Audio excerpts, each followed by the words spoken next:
Let's look at some tips and tricks for working with video in Cubase. To import a video file, go to your File menu, choose Import, and then select Video File. We could double click on a video file and we'll get our Import Options dialog box where we could copy it to the project folder. We could also choose to convert to sample rate or bit depth, split channels, or if you don't want to see this dialog box, you could also choose that. Our video has been imported directly to our timeline based on our cursor position. And we see a single video track here, and the digital audio file from the video file has been extracted into its own separate track.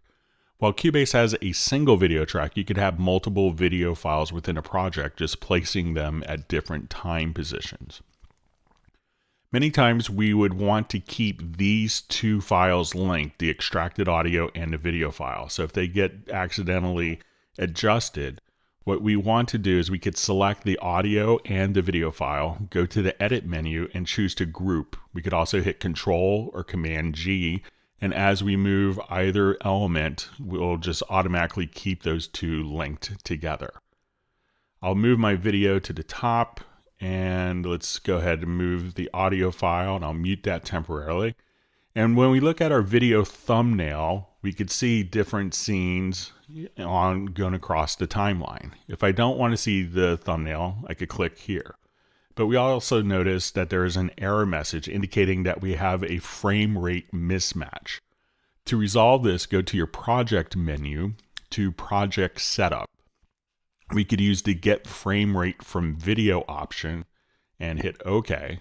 And now we have the same frame rate in the Cubase project as we do the video. If we wanted to have a dedicated video window to watch and monitor from, we could go to our Studio menu and select our video player. We could also hit the F8 key to open and close our video player. To see the video player at full screen, right click and we could just see our full screen video, or we could exit our full screen video. And there's other presets for sizing and aspect ratio here. We see that we have an actual timecode burn in on the file itself. But if you don't have SMPTE timecode burn in and want to apply that, we could go to your studio setup and go to your video display. And we could say show timecode, and we can embed the timecode in the upper left, center, or right within the video file. And that's very helpful if you're working on full screen, so you can see an exact reference of where that position in the video is. To navigate within the video window itself, if we see our different frames, we could actually just click and hold the mouse down, and we could basically go a second forward or backward, so that we could find very specific areas in the video to just get transitions aligned perfectly. Working with video also entails kind of coalescing between your bars and beats time and SMPTE frame rate. And this is where we could have two different time formats. We could have a primary and secondary time display. And we could see this in our transport bar. So we'll probably see by default in Cubase our time set to bars and beats. And if we go to the end, if you don't see a secondary time display, just kind of go to the very end and hover the mouse. You'll see it turn to two arrows. Hold the left mouse button down and drag over to the right.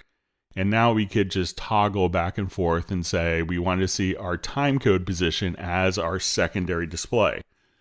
To switch which is the primary display, hit the period key on your computer keyboard. So now we could have our SMPTE display, and if we always wanted to have a timecode display, we could go to your Studio menu, to More Options, and choose our time display. And as we toggle back and forth between bars and beats and our timecode, we could now just see our time display automatically show those two. When we see our time display, we may notice that our minutes, seconds, and frames are lined up, but our hours are off. A lot of times you may get a video that starts at 1 hour. And if you want the timecode position in Cubase to match that, what we could do is we're going to switch to bars and beats. I'll go to the very beginning of the project to bar 1. We're going to activate snap on and off, make sure we have our grid type set to grid and to bar. I will now go to my project menu and we'll say set time code at cursor. And since we're an hour off, we'll say right at measure 1, I want to start at 1 hour. We're going to choose to not have that change. So we'll choose no for that project. And now as we play, we'll see that our video will automatically be lined up directly with the same time display that we have in the project. Now at times you may have just a bit of buffer or pre-roll in your video. So let's say if we're watching our video, the editor may give you a couple of seconds of just nothing. So let's say we were told that we have a 4-second pre-roll. And what I want to do is right at that moment in time, and you see that the playhead position is adjusted, I want to start right at 4 seconds. This is where I want measure 1 to be, not right here. I want it to be aligned to this very specific time. So we go to our project setup, and again, Shift S, and I'll say we have 4 seconds of pre-roll. So I'll go to my project start time, and we'll choose 4 and hit OK. And now we're going to choose yes to this prompt. And as we do this, we're going to start right at 1 hour and 4 seconds at measure 1. Now, other times you may actually not receive a pre-roll and you may want to have a pre-roll. And to do that, we could again go to our project setup, and I'll just give myself 2 measures of pre-roll. So I could do different tempo changes. And here again, I'm just going to say yes. And we look at our time, we'll have a -1 bar, a number 0 bar, as well as measure 1. And if we play, we'll see that measure 1 is going to start right at the same point in time at 4 seconds. But now, since I've done that offset, if I switch directly to my time display, I can see that these aren't aligned. So let's say if I go directly on my time window to 7 seconds, I'll see that we have our indications of 1 hour and 7 seconds is 1 hour, 12 seconds, and 14 frames. So if we wanted to make these match again, if you need to do this, we could also go into the project setup and you'll see a display time offset. So the difference in time in frames is 5 seconds and 14 frames. So I'll just enter that in our values here. And now we'll hit OK. And for this prompt, we'll say no. So now as we do this, our time will be perfectly aligned, whether we want to start our time position at different elements or different places, add or subtract different pre-rolls to our video. One of the things that we would want to do at this point is probably to add a marker track. So I will just add a marker track and we'll just call this for video cues. We want to make sure that we have like our markers set up and an easy way to drop markers in. On the Windows platform, you could hit the insert key on your computer keyboard and that will drop markers in by default. On the Mac platform, there isn't a insert key, so we may have to go to your key commands and just search for insert marker. And I've assigned a key just from my computer keyboard of F13. I've assigned that to insert markers. So I will just kind of watch the video now at this point. And I will just hit that key to drop in markers at different cue points that are kind of interesting.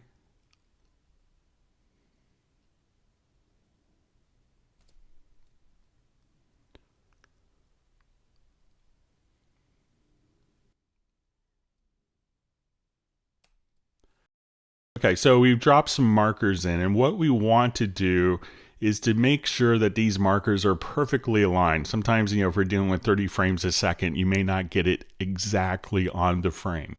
So what you want to do is go to your transport menu and make sure that you have use video follows edit mode active. And once we do this, I can just simply, and I'll shut off my snap by hitting the letter J or clicking on this icon. and I could adjust the marker here to fall into very specific times.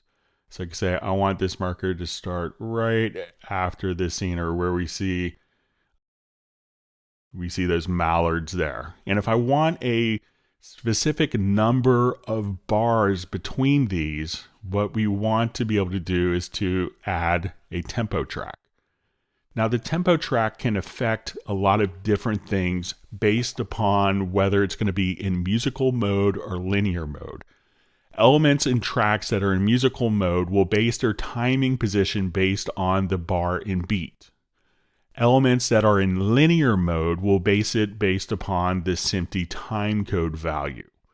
So what we could do is, and something that's not so obvious with the marker tracks, is we probably want the markers to stay exactly in the position that they are. So we probably want this marker track to be in linear mode. Now you may not see that by default, so you would probably want to go to the marker track, select it, and go to track control settings, and make sure that the toggle time base is set up. So at this point, we'll apply the toggle time base, and we see this icon appear here. And we want this marker track to make sure that we're in linear mode. So this way, as we do tempo changes, these markers won't shift in time. We want to make sure that our music is kind of basically just aligned directly to our different elements. So let's say if I have just a really rough sketch for a soundtrack here.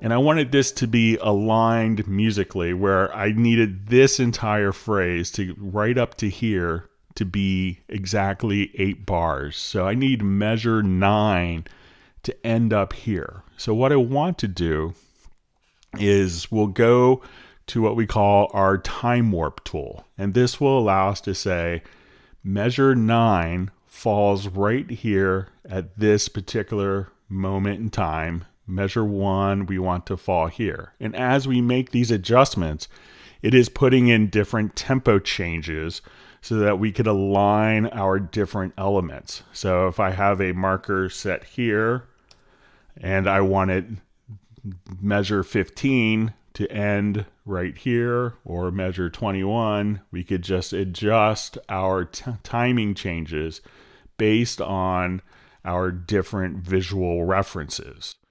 We could also have our tracks in musical or linear mode as well. So let's say I have an event here that I want it to align where it's just going to be a quick cymbal sound. So let's listen to it.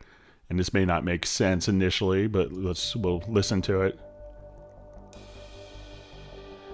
And I wanted that cymbal sound to actually be aligned. And again, because I have the transport mode to use video files edit mode, I could just move this event right to our scene. I'll take my snap off again by hitting the letter J. And I wanted this to be right where that cloud starts. So we'll start right here. And I want to do just a simple fade in. So now that this element will be aligned,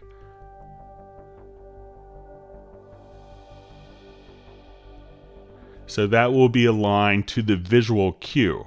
So, but if I change my tempo and we look at this particular track, if I put this into musical mode and I adjusted the tempo here beforehand, we would see that this element would not be aligned with that cloud anymore.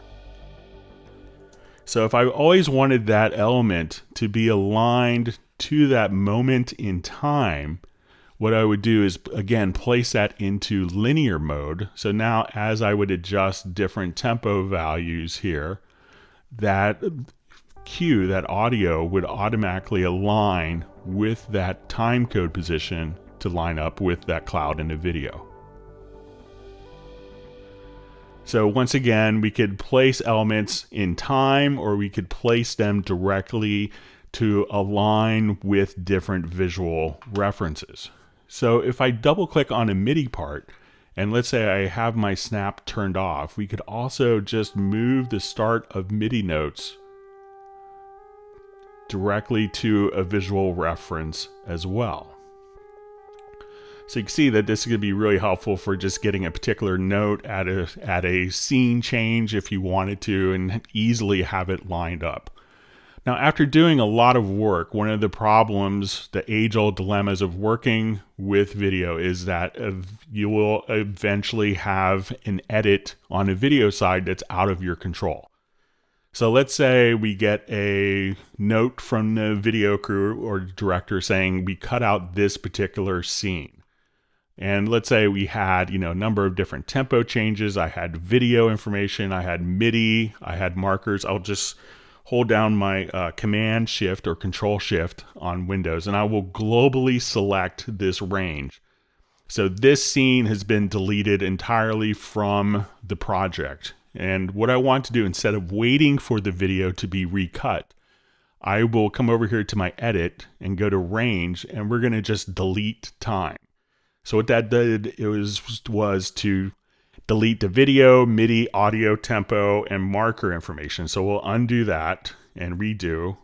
So I've just edited all the different components of the video directly there. So I don't have to wait for a particular scene change. Also, when we're dealing with video, we may get a video file that's longer than the file required for delivery. So we could set our left and right locators for the range of the video that we're working with. And as we do this, we could choose to export, and we'll choose to export video. Here we could give it a name. So we'll just give it a name here. We'll choose a destination. We could add the time code. We could check our video resolution, our frame rate, and we're going to use our stereo out. And now I'm going to choose to export the video. It'll do a mix down of all the files, all the audio, all the edits that we've done. It will now embed that into the actual video file itself. We'll go to Finder or your Windows Explorer, and we'll go directly to your desktop. And now here's our video that was exported. As you can see, you can do a tremendous amount of work to make sure that your music composition, your audio edits are perfectly aligned to the video in a musical, logical manner. If you have found this video helpful, please feel free to like the video and to subscribe to the channel.